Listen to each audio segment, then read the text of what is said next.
ఊబకాయంపై ఎంతైనా రాస్తా, గోపగుయ్యమును పెంచేస్తా. మూడో ప్రపంచ యుద్ధం ఇది, నేడో రేపో తథ్యమది.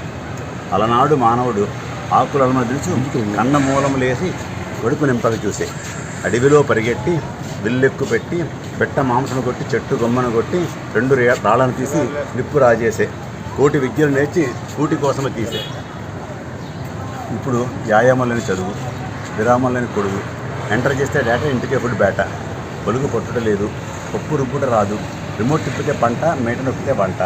కార్లు, ఎలివేటర్లు, వాల్మార్ట్లు, కాల్ సెంటర్లు. నడిచే మనిషే కరువయ్యాడు, పుడుతూ పుడమికి బరువయ్యాడు. ఒక పూట తింటే యోగి, 2 పూట తింటే భోగి, ముప్పొద్దులా తింటే రోగి.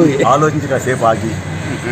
అన్నమధికమైన అది నిన్ను చంపు అన్నాడు వేమన్న నాకెంత ఇంపు. గుండెకు జబ్బు, మెదడుకు మబ్బు, కీళ్లకు రోగం, ఊపిరితో రాగం, రక్తపోటు ఎక్కువ, చక్కెర వ్యాధికి మక్కువ, లివర్లో కొవ్వు, క్యాన్సర్కి లవ్వు, ఎక్కువగా కొరక పక్కవాడికి ఎడుక, ఓకాయంతో ప్రాణం, కోరుగాల్లో దీపం.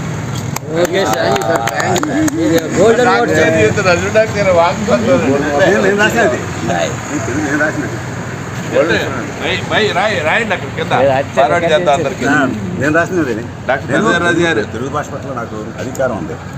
దేనికన్నా మిన్న వీటిలో మన భాష. తెలుగు వృత్త పద్యం అలరేను ప్రాస, పల్లె పల్లెకు చూడ మారేను యాస. అల్లసాని యుగునికి ఇంపైన భాష, నన్నయాది కవుల కన్నది భాష. తిక్కన అక్కున చేరని భాష, పోతన ఘంటాన ప్రవశించిన భాష. వేమన పలుకులో కురికిని భాష. తెలుగు రాదా? తెలుగు రాదా?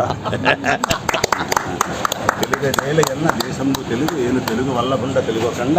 ఎల్లందు కులగొలిచి తెలుగువా భాషాడి, దేశ భాషలందు తెలుగు లెస్స. Very happy sir. చాలా ఆనందదాయంగా ఉంది సార్. మిమ్మల్ని కళ్ళలో చాలా మీ బంగారు